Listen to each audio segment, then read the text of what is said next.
Hey everyone, Anthony, 4x4 Diesel. We're doing a quick service on this old Commodore.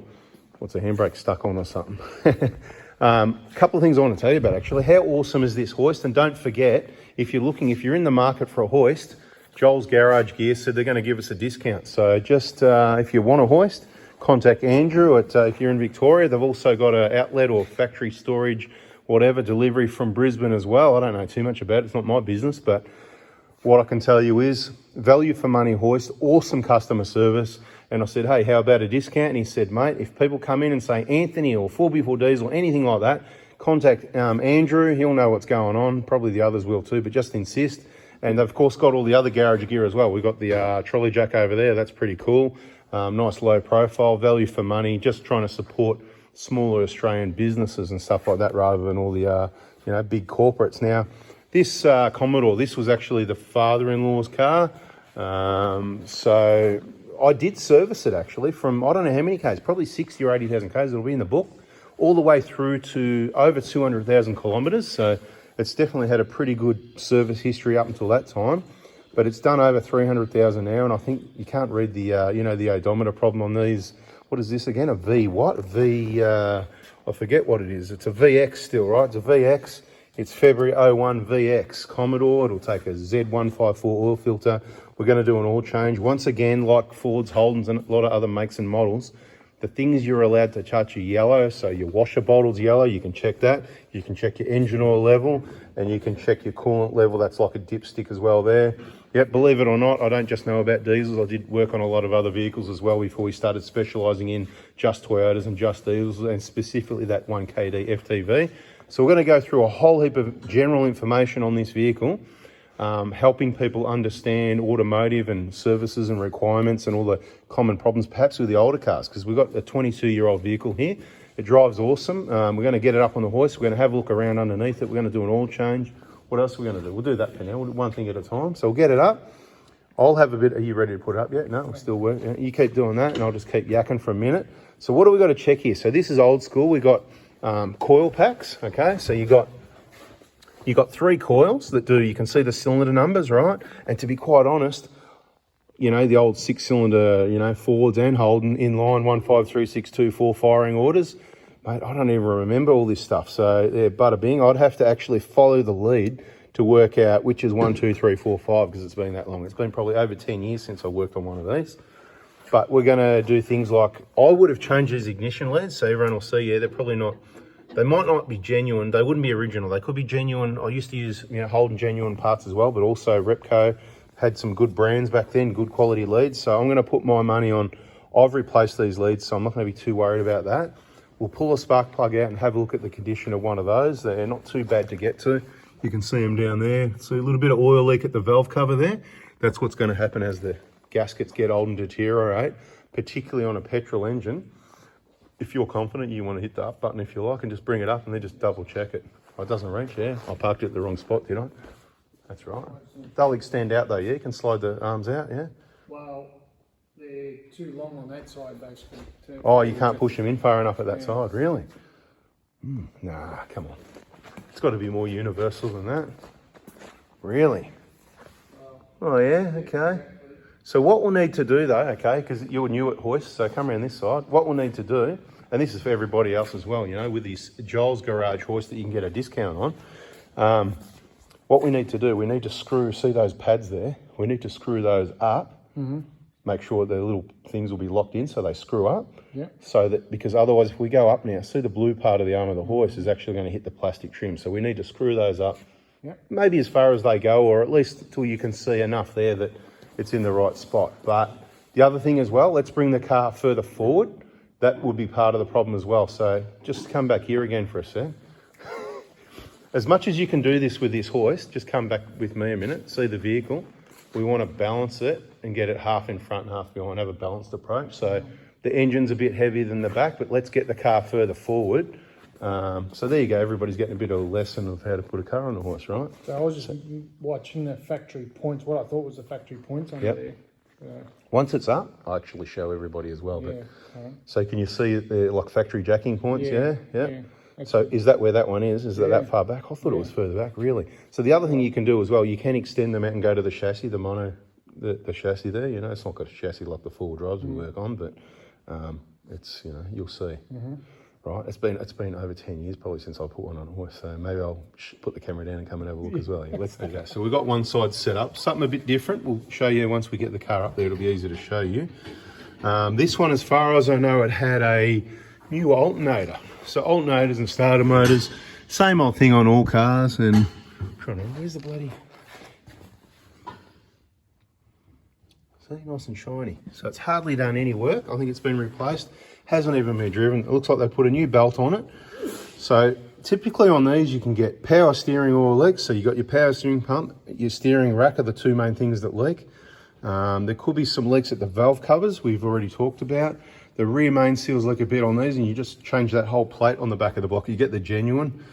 Brake fluid should be changed every 2 years. That's something else that we'll do in another video with a bit more detail. We'll try and get some of the kids on board, get them doing the job, because, you know, maybe they want to learn. So subscribe, turn the bell on, and get your kids on channel as well, because otherwise they just won't be able to do anything, these kids, if they don't learn. They're just sitting there on devices. All they know how to is click, click, tap, tap. They're going to be just like robots, mate. AI will be running. Anyway, we shouldn't have said that in this video. Now nobody will get to see this video. Anyway, battery's probably looking a bit average, to be honest, and because it hasn't been regularly driven. So oil, obviously that's where the oil's going to go in. This is where the dipstick is. We're changing oil, so like always, let's pull the dipstick. Let's take the cap off and just have a look. I believe, even though this probably hasn't had an oil change for 3 years, I believe that the oil that's in the engine isn't looking too bad, but you can see the colour, the deposits. You know, so it's probably got service once a year. So oil changes is going to clean up this engine. Let's have a look at the dipstick here. So give that a wipe off. So look, firstly, yeah, see the oil on your thumb. It doesn't look too bad, right? No. That's not too bad, but it is a petrol engine. Now give that a wipe and let's see what the stain on the stick's like, because that tells the story as well. Much stain on the stick. Yeah, that's pretty good. And this is good for people if they're looking to purchase vehicles. If you see a stain of oil on the stick there, I'd say be very, very careful. If not, walk away. All right, let's get it up and show you where we put these hoist arms. This could work. Now stop there and shake the car and make sure it's not going to fall off. I was just joking anyway. Keep going, hold that up button. Let's get it up there.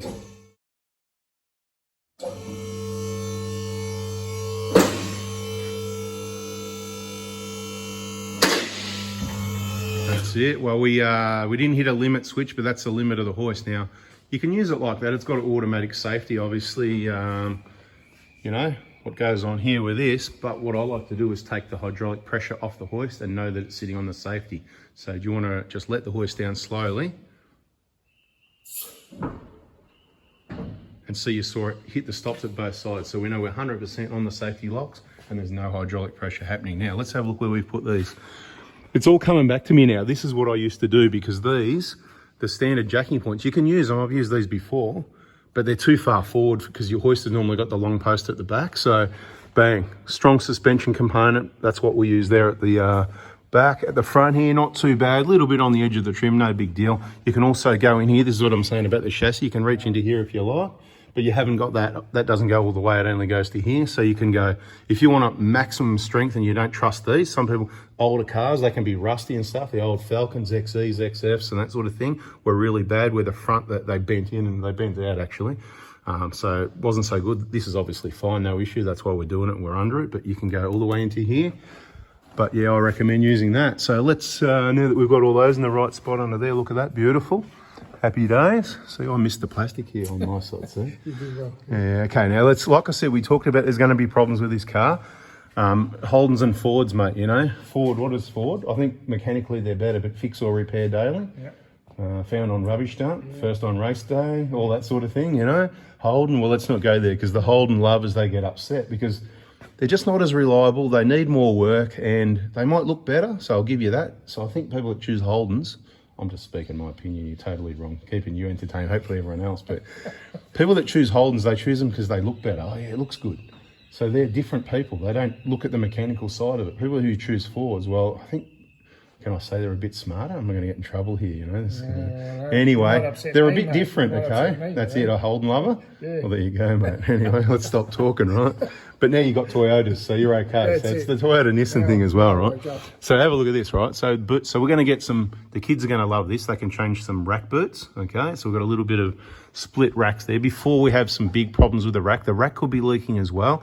It could be the oil that's leaking out of the rack that's caused the problem with the boot helping deteriorate. But rack boot, no big deal. We're just going to take off the tie rod ends, whatever. Not today. It'll be other videos. There's heaps of videos going to be on this car. This pan has got a little bit of a leak at the pan gasket. I don't know if I've had it off before and done an auto service, but what we're going to do, at some point, we're going to get the boys onto it, you know. They're going to drop the pan off, clean it all up. We won't adjust anything.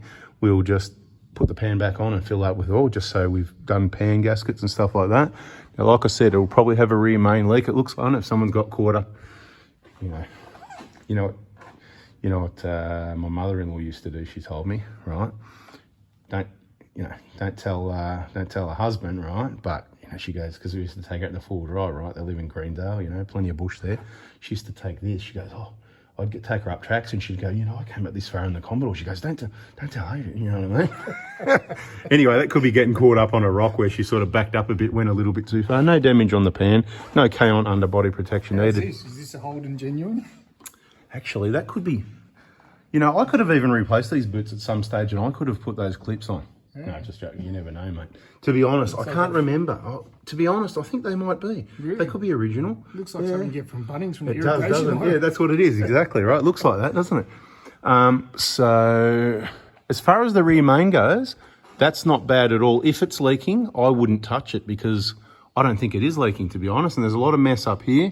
I'm going for valve covers, so there's a job for the boys. Always start at the top first with your oil leaks. We know those. We know those valve covers up there will be leaking because they do. Hopefully not the head gaskets as well, but it's hard to see. But it's, when it's messy like this, you've got to wash it and look again. Or what I'm going to do, I'm going to go. There's definitely some oil right up the top there. Not too bad. It's coming above the heads as well. So what I'm going to put out there is change valve cover gaskets and give it a massive wash down, so then we can have a look and see what's going on lower than that. Always start at the top, like washing the car. Yeah, you got your clean bucket of water, you wash the roof, the windows, you want your windows clean, you rinse, you work your way down and all the dirty stuff. You don't want to wash the bottom, all the muddy stuff, and then go and wash your windows, do you? Mate, terrible. Yeah, so same thing when you're looking for oil leaks on an engine. Right, but this actually looks pretty good. Now, one of the things with these that's really exposed when you go full driving, so don't go full driving, even if you're not driving right, is see the sump, see how it sticks right. So what used to happen to people that had a little bit of an oopsie, you know how in the residential back streets, they've got those concrete islands in the middle, and you know how people run over them and they smash the sign, and then in the dark, maybe older people in the dark, they don't see those islands, and whoop-de-doo, bash. Nice alloy. I had someone drive into me one day, she goes, the oil light's on, and she drives in the driveway, and I go, okay, when it's all con, and I said, okay. What happened in the end? I can't remember the outcome of that one. Yeah, but look, the sump was smashed because she hit the concrete. So watch out, people. These are really exposed. Hey, that's probably what keeps it really cool because look, you've got your cooling fins and heaps of air hitting it right there, but this is not a four-wheel drive. So be aware of that. Now, these caster bar bushes are something else that always wears, and that when these are gone, and I haven't changed them by the looks of it, because if I would have recommended changing these because I would have put the... what's the brand again? Norlithane, the red poly ones, right? You do it once, do it right, but now they probably cost twice as much as they would have back then. Because what happens when you hit the brakes, the tyre moves back and forward here, and then you see how the tyre's worn a bit more on the inside edge. See here's not too bad. And the inside edge a bit more worn. It's probably, see here, this is the sort of things that always happen with old Fords and Holdens, and mainly the Holdens. I wasn't joking around when I said about the problems. You're seeing it all now. It didn't really happen, I won't say never, but it didn't really happen on the Falcons like it did on the Commodores. And there's a number of components under here. So we've got some work to do. For now, we'll pump these tyres up. We might put them on the back. Let's see what the back ones are like. That's why you rotate tyres. Looks like these have been on the front enough as well. So the tyres are all right, but they're not that good. Stop doing the burnouts, Mitch. What's going on here, mate? Bit of wheel spin. What else happens? Lots of things happen with these, but look how clean and dry this is. The pads, looks like there's plenty of meat there. I'm just going by how spread apart they are and how shiny. So rear brakes are not too old. The rear original shocker's not leaking. Probably Australian made, right? They were probably, it says GM on it, right? I don't know, who knows? Maybe, maybe not. The Fords definitely had more Australian content. So yeah, brake pads, they'll be right. Springs are still there. Diff's still there. There's that fuel filter as well. Let's not forget about that. We'll get to that one day. The boys can change the fuel filter. The exhaust, bit of a small leak. Bit of moisture mainly. I wouldn't call that a leak. No holes. Looks pretty good, doesn't it? Not bad. Center bearings and stuff like that. You know, you can get a bit of... Look at that. See how that's ripped? Is that ripped away there? Yep. So see that one? This is what I'm talking about. Ford, this doesn't happen on the Fords because they've got the one-piece tail shaft. Also, these rubbers here, especially on the V8s with all the grunt, these dampeners, whatever, they get ripped up. So let's keep an eye on this one. We'll have to get to a centre bearing on this as well. Mate, you've got some work to do. Not me, the kids. Yeah, well, supervising, some work to do. And some parts to organise. What else we got up here? Transducer on these, that was the Ford thing, wasn't it? The transducer that always leaked on the back of the transmissions, the PAMs and the selector shaft seal. So these are not too bad as far as all that goes. Like I said, just the pan on this one. There's definitely a bit of oil up the back there, but whatever. I think we've seen enough. That's enough to get us started, isn't it? So to change your oil on these, oh, who's used this sun plug washer? And you think I've got any other ones here? Look at the washer. They've used one that's way too big, oversized. So we're just going to have to recycle it this time, but I'll make sure I get some sump plug washers for this. But that'll be a 19 mil. Some rough nuts being on it because it's a bit... I think I'll just get a new plug and some washers, genuine. We'll drop this out. From memory, it takes less than 5 litres. Let's drop it out and find out. Oh, look at that nice oil. Look at that. Not so nice, really. Filthy stuff, isn't it? So I like doing it like this because I can analyse things. Have a good look at it and see what the condition of it's really like. It's pretty black, isn't it? Didn't look too bad on the dipstick. Pretty well overdue. Beautiful. Good to get that out because, like I said, this is contaminated with fuel that's blown past the rings, and it's what damages all the seals and gaskets and reduces its effectiveness in protecting the engine. And what have they done with this sump plug? Oh gosh. What is that? That is just terrible. So this is meant to have is this a double gasket? Oh yeah, it's a double. So they've got the second one there, looks like the right one, or it's just got a lip on it because it's been over tightened that much. Look, I think it's a double gasket. Someone's put the wrong one, and it's been over tightened, and then someone just put a new one on because they're too lazy to get the old one off. So at the next oil change, we'll show you how to fix this because I haven't got these washers in stock at the Toyota 1KD FTV Engine Replacement Hospital. What we have got here at this hospital is a Z154. I used to pay like, I'm sure I used to pay like $3 or something for these. Anyway, you know, I think many years ago, yeah, they definitely were made in Australia, and you know where they'll be made now. Let's see if it's changed. Let's have a look. They don't even want to tell us on the thing because you know we're not going to like it. We just like, you know, supporting countries that will operate in a fair way. Anyway, and here's a little oil filter tool that if we're lucky, yep, there you go, that even fits over that one. So let's go to the vehicle. Anyway, there's the oil filter. I'll just step out of your way. See if that tool goes on there. Oh, just wondering if you got it. No, you're going to be tightening it wrong way, mate. Sorry. That's going to tighten it. You know, just spin it around 180 degrees. Take it off. That's it. That's it. Beautiful. Basic, simple little oil filter tool, and we just want to crack that loose. You have to go a bit further forward. You just slip it on with the moment. Try and get a bit more oomph if you can. Try and get a bit more block on it before you pull on it, sort of thing. Yeah, you know how tight they need to do up these oil filters. Unbelievable, aren't they? I haven't got my snap-on one here. I've got one of those other claw ones, but yep, it's turning. You reckon they did it up tight enough? Oil still draining over this side if you want to have a look around how much sump thread's there and that sort of thing. So yeah, you got a good sort of 8-9 mil of depth of thread there, so that's pretty good. Check the oil pickup in there, all right. Well, yeah, I know how much. I'm not too worried about checking. I'm just joking. But look, probably not as fine as the Toyota ones. And now, if you just turn it slowly, it'll start leaking out once it starts running out.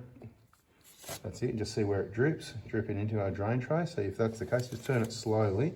We don't want to spin it and flick oil everywhere. And let's just a little bit. We don't want it to fall off though. If you feel like you're going that far, it's going to fall off. So let's just let that drain like that for a little bit, and then we'll pop it off because we're not in a hurry. Right. Action lights, camera action. Yeah, whatever works, mate. You know, if you can get it out from there, it's just a bit of a manoeuvre to get it through the gap there. So it's all going in the drain tray. Happy days. I reckon I used to reach up over the top of it. You know, You're taller than me. It's been a long time. I will with my other hand, I reckon. So then it might come through that way. If you tip it upside down so it doesn't leak everywhere, yeah, I think you'll bring it out there. Just watch it because it's running off here as well. There it is. So it does fit. It's just a tight fit. There you go. That's it. Beautiful. Happy days. That's all you need. One of these drain trays. Beautiful. I recommend these ones because they've got that pouring spout. Makes it easy to pour, and they're pretty solid plastic. You can find them online, but there's a few places that sell them. Let us know in the comment where you brought yours from, and so everybody knows where to get one. Thanks. This oil filter we have lubricated with engine oil on the seal, and it's about to go back on in a replacement of that one. Let's see if I can do it while I'm holding the camera.